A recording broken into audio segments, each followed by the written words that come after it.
प्यारे बच्चों, ज्ञातवा पर आपका एक बार फिर स्वागत है।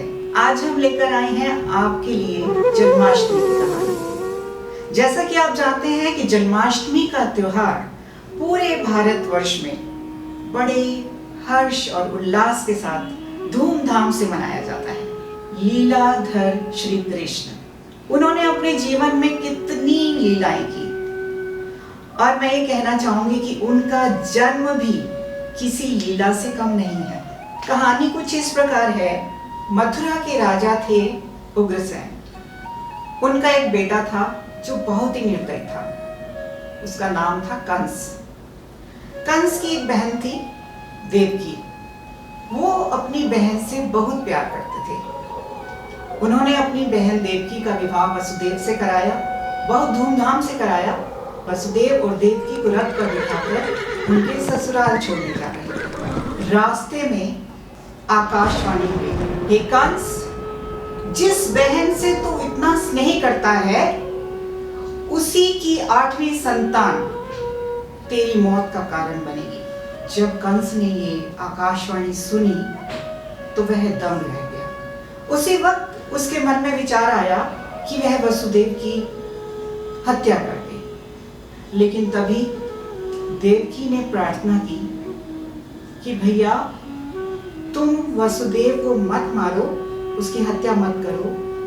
मैं स्वयं अपनी 8वीं संतान को तुम्हारे हवाले कर दूंगी।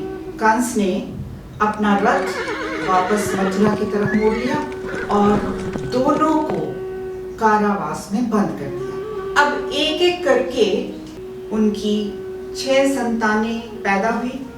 सभी संतानों को कंस ने बड़ी बेदर्दी से दीवार पर पटक पटक कर उनकी हत्या कर। संयोग से 7वीं संतान जो वसुदेव की दूसरी पत्नी है रोहिणी, उनके गर्भ से पैदा हुई।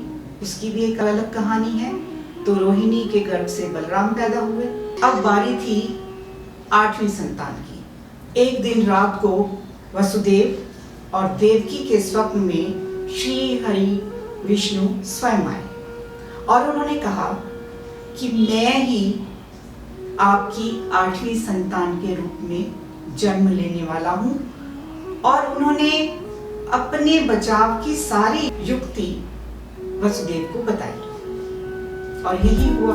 दूसरे ही पल 8वें पुत्र ने उसकी कोख से जन्म लिया। और आश्चर्य की बात कि जैसे ही उन्होंने जन्म लिया, पूरे कारावास में रोशनी हो गई। कारावास के दरवाजे अपने आप खुल गए। पहरेदार गहरी नींद में चले गए। तब वसुदेव ने झट से श्री कृष्ण को अपनी गोद में उठाया, उसे एक टोकरी में रखा और यमुना के बीच उसे लेकर चल पड़े। गहरा अंधकार, बरसात हो रही है, यमुना नदी पूरे उफान में, लेकिन वसुदेव श्री कृष्ण को लेकर चलते चले जा रहे हैं और श्री कृष्ण मुस्कुरा रहे हैं, मानो कह रहे हो कि मामा, मैं आ गया, अब तुम्हें कोई नहीं बचा सकता। तो इस तरह से यमुना नदी को पार करके वो गोकुल पहुंचे।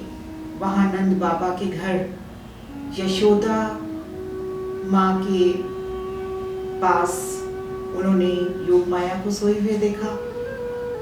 उस बच्चे को उन्होंने अपनी गोद में लिया और श्री कृष्ण को वहां उनकी बगल में लेटा दिया। और इस तरह से योग माया को वापस लेकर पहुंचे मथुरा। मथुरा कारागृह में जब पहुंचे तो आश्चर्यचकित रह गए कि जेल के दरवाजे अपने आप बंद हो गए और पहरेदार उठ गए। जब पहरेदारों ने देखा कि बच्चे के रोने की आवाज आ रही है तो झट से सेनापति ने कंस को जाकर बताया। कंस दौड़ा दौड़ा आया क्योंकि उसे इस बार तो भय लग रहा था कि ये देवकी की 8वीं संतान है। उसने उस बच्चे को लिया और दीवार पर पटकने का प्रयास किया, लेकिन योग माया उनके हाथों से निकलकर आसमान में चली गई और अचानक आकाशवाणी हुई, हे कंस, जिस बच्चे को तुम मारना चाहते थे वह गोकुल में सुरक्षित है और तुम्हारी मृत्यु निश्चित है।